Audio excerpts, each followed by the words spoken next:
병에 걸렸을 때 첫 번째, 질병의 무엇을 알아본다? 네, 정보를 알아보는 거예요. 아무것도 모르고 아무것도 모른 그냥 무식한 채로 우리가 병을 치료하다 보면 문제가 생기는 거예요.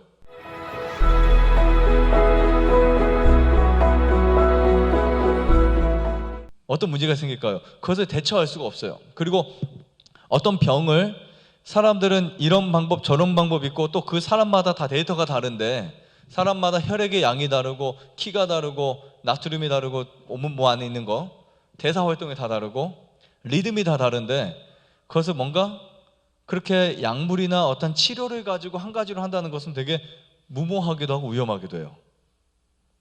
그래서 우리가 먼저 병의 정보를 좀 알아봐야 돼요. 근데 이 정보도 잘못하면 문제가 됩니다. 예를 들면 이런 거예요. 아토피라는 뜻이 원인을 알 수 없는 이라는 뜻이거든요.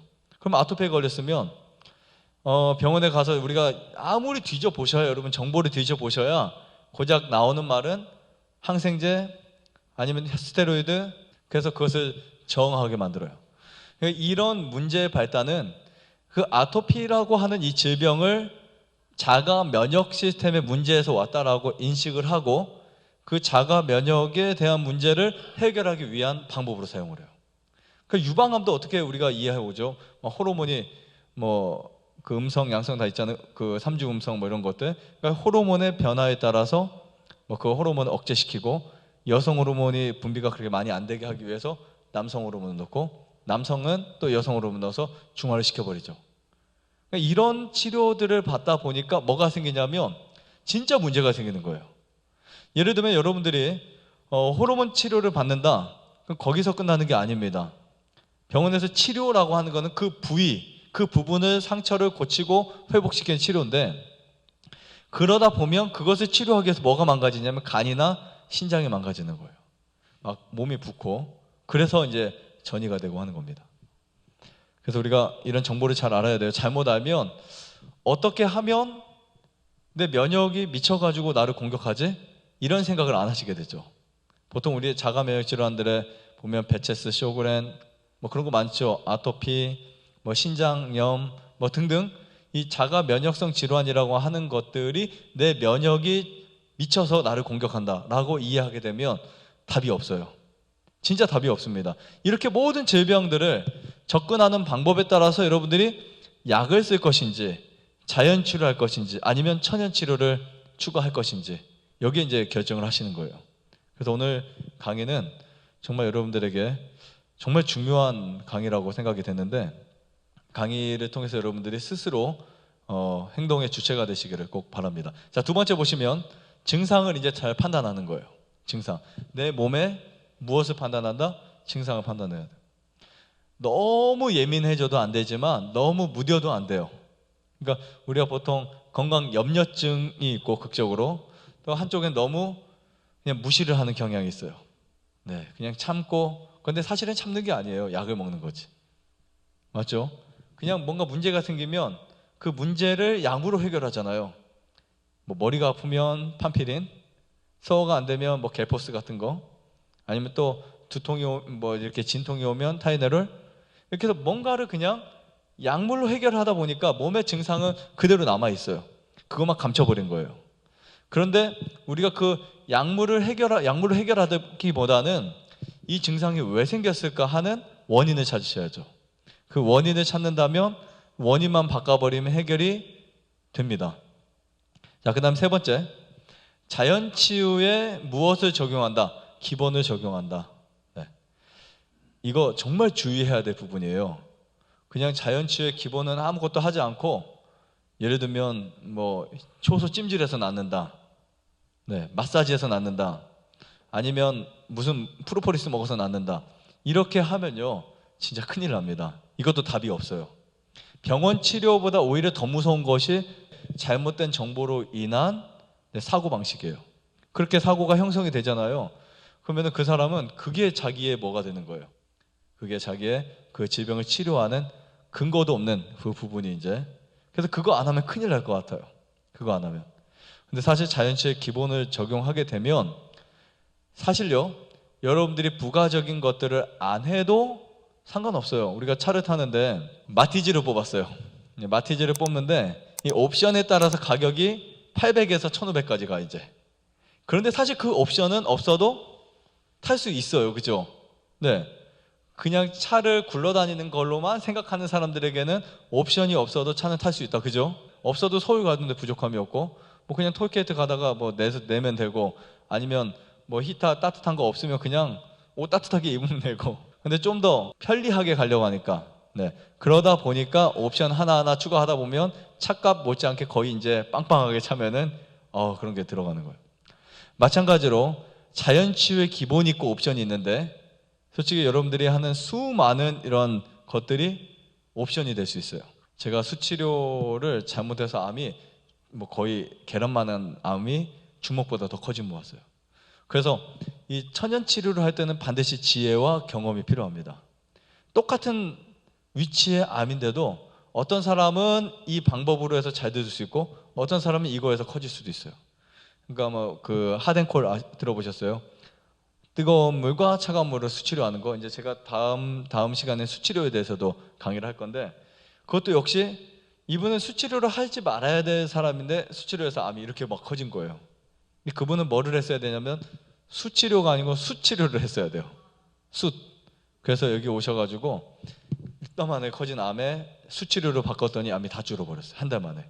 이게 너무 커가지고 목을 못 움직였거든요. 같이 몸이 돌아갔거든요. 기적같이 한 달 만에 줄어버렸어요. 그러니까 이런 부분을 우리가 이해해야 됩니다. 그런데 기본을 우리가 적용했을 때 도움이 되는 것이지, 기본이 적용되지 않으면 기분만 좋아져요. 그 당시에 조금 효과는 볼 수 있어요. 하지만 근본적인 치료가 되지 않습니다. 차라리 기본을 안 하고 그런 거를 할 바에는 기본에 충실하는 게 훨씬 낫다는 거. 근데 그 기본에 충실하는 게 뭐냐면 저 3가지를 적어봤어요. 첫 번째, 혈액 중심에서 우리가 한번 건강 관리를 해보는 거예요. 2번째, 면역. 네. 3번째, 습관.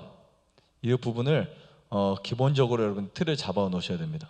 그리고 나서 4번째, 뭐를 해야 된다? 천연치료 하셔야 돼요. 천연치료. 자, 그러면 천연치료가 뭘까? 네. 천연치료가 뭘까라고 궁금하시는 분들이 있어요.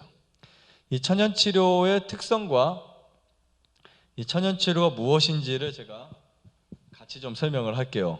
첫 번째, 천연치료는 약물치료와 반대적인 치료입니다. 약물치료와. 자, 그런데 우리가 3가지로 나눌 수 있어요. 보통 일반적 치료에서 첫 번째는 대증요법들이에요. 항암, 방사선, 수술. 그리고 2번째는 대체요법입니다. 대체요법은 화학, 방사선 이런 치료가 싫어가지고 다른 치료 받는 거예요. 면역치료부터 시작해가지고 뭐 엄청 많잖아요.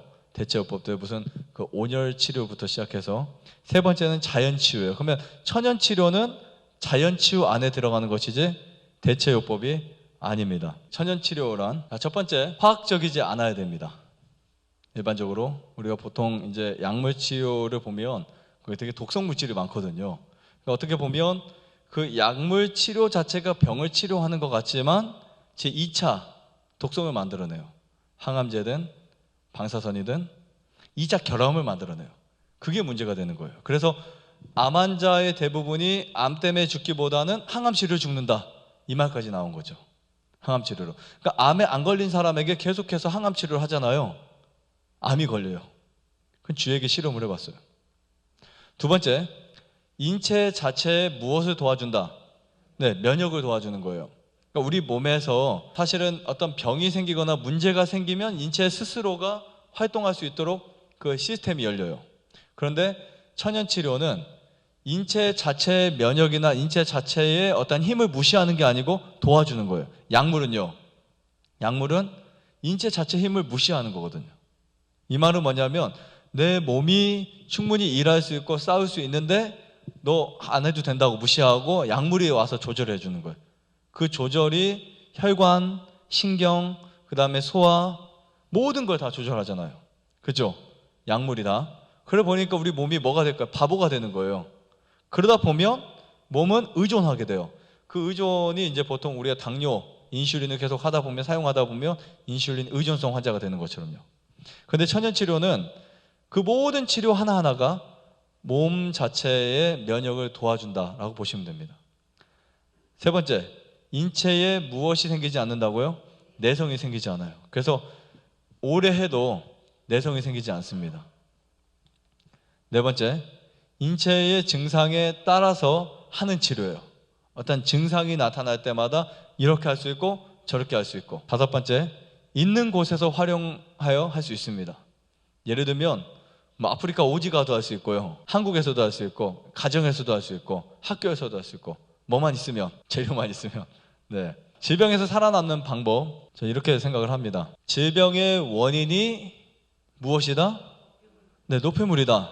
즉 이 말은 우리가 보통 코로나를 무서워하는 이유가 뭐냐면 바이러스 세균이거든요. 그런데 사실은 뭐가 없으면 괜찮은 거예요. 그러니까 노폐물이 없다면 염증을 일으킬 수 있는, 호흡기에 염증을 일으킬 수 있는 세균 바이러스도 무력합니다. 힘을 쓸 수가 없어요.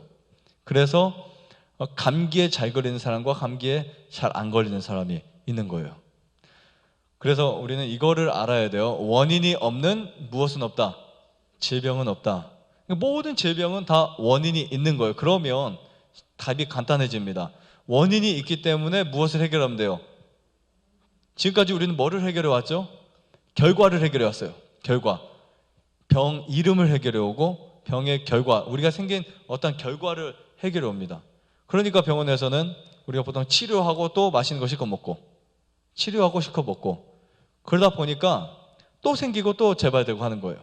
그런데 만약에 여러분들이 질병의 원인이 된 노폐물, 즉 이것을 해결한다면, 원인을 해결하기 때문에 다시는 질병에 걸릴 필요가 없다는 거예요. 너무 행복하지 않아요? 그러니까 사실은 대부분의 사람들이 질병을 치료하고 거기에 대해서 막 뭔가 돈을 들이고 해도요, 불안한 거예요. 왜요? 또 걸릴까봐, 또 아플까봐. 그 부분 앞으로 염려 안 하셔도 됩니다. 문제는 잘못된 식습관이 병든 피를 만들어내면서 시작하는 거예요. 그래서 성경에는 이렇게 기록되어 있어요. 육체의 생명은 피에 있다고요. 그래서 하나님이 우리 이 큰 몸을 5리터에서 6리터 되는 그 피만 딱 관리하면 건강할 수 있도록 설계하신 거예요. 기가 막히죠? 그래서 감사한 거예요. 여러분들이 피를 건강하도록 몸을 길들이세요. 피가 깨끗한 것도 좋지만 피에 항상성이 있는 것도 좋아요. 깨끗하다고 병이 안 걸리는 건 아니에요. 깨끗한 것은 기본적인 베이스고 거기에 힘이 있어야 되고, 그리고 항상성이 유지돼야 되고, 영양이 있어야 되고, 산소가 있어야 되고, 피가 좋은 피가 있어야 돼요. 그러니까 어떻게 보면 깨끗한 피보다 더 중요한 것은 좋은 피가 있어야 된다. 이 좋은 피 안에는 깨끗한 것도 포함하고 있고요. 깨끗한데 적혈구가 부족하면 뭐예요? 그런 피를 쓸데없는 피라고 해요. 여기 보시면 질병에서 살아나는 방법에서 여러분 이거 꼭 아셔야 돼요. 대소변의 문제, 이거는 지금 여러분들이 과거에 이런 증상들, 지금도 이런 증상들, 이거를 가지고 몸을 계속해서 여러분들이 스스로 체크를 하셔야 돼요. 이 체크가 무조건 돼야 됩니다. 자, 대소변의 문제 관찰하셔야 되고, 거기에 소화작용을 여러분들이 충분히 이해하셔야 돼요. 그래서 자연치유를 첫 번째 배울 때 가장 중요한 거는 소화의 생리학을 공부하는 거예요.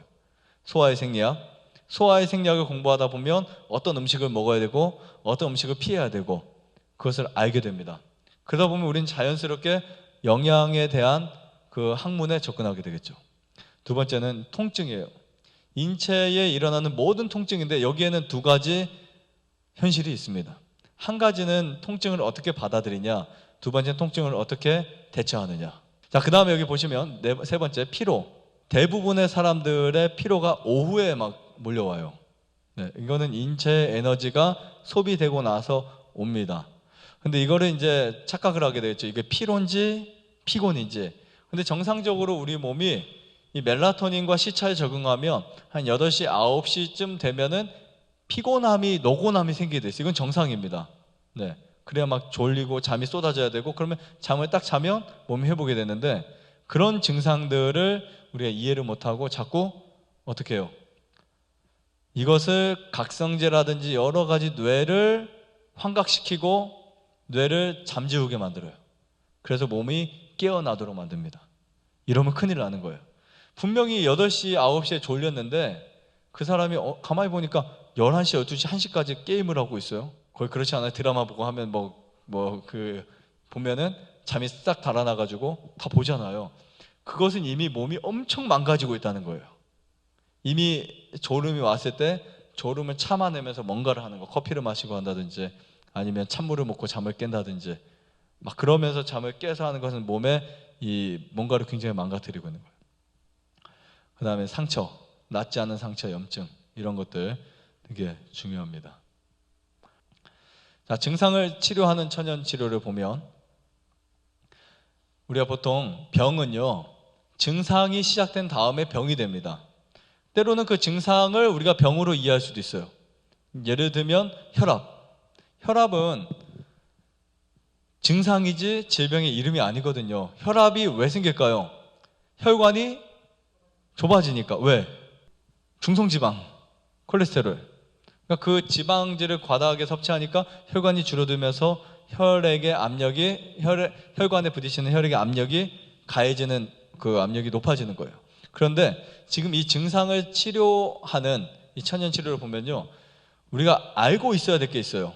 기본적으로 우리가 가장 건강의 기본에서 소화가 잘 되니까 이렇게 물어보는 게, 제가 항상 상담할 때 소화가 어떠세요? 라고 식욕을 물어보는 거, 이게 기본이거든요.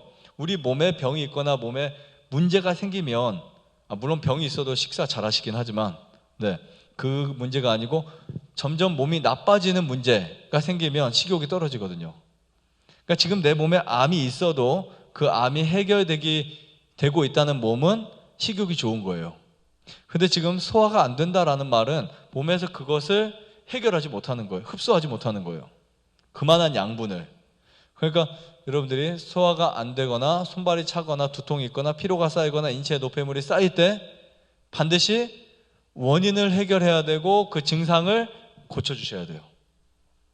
어떻게 해서든지 손발을 따뜻하게 만드셔야 되고, 어떻게 해서든지 두통을 사라지게 해야 되고, 피로가 해결하셔야 되고, 피로를, 인체 노폐물을 이렇게 해결하셔야 됩니다. 이런 것들이 돼야만 병이 회복될 수 있어요. 그런데 만약에 소화가 안 될 때 소화제를 먹으면 소용이 없어요. 이건 원인을 해결한 게 아니에요. 여기서 중요한 것은 소화가 안 될 때는 뭐를 해야 된다? 고기를 안 먹어야 된다. 과식을 하지 말아야 된다. 이런 원인을 해놓고, 근데 우리가 중요한 게 습관, 그 음식을 바꿨다고 해서 바로 해결되는 게 아니거든요. 그래서 그런 부분을 천연치료로 도와줘서 몸의 시스템을 빠르게 회복시키는 거예요. 이를테면 소화가 안 되면 뭐를 해줘야 되냐면 손지압이나 이런 것들 많이 움직여줘야 되고, 그리고 자세, 그리고 걷는 운동 이런 것들을 해주셔야 되는 거예요. 그리고 물을 따뜻하게 마셔야 되고. 좋아요, 구독 눌러주세요. 눌러주세요.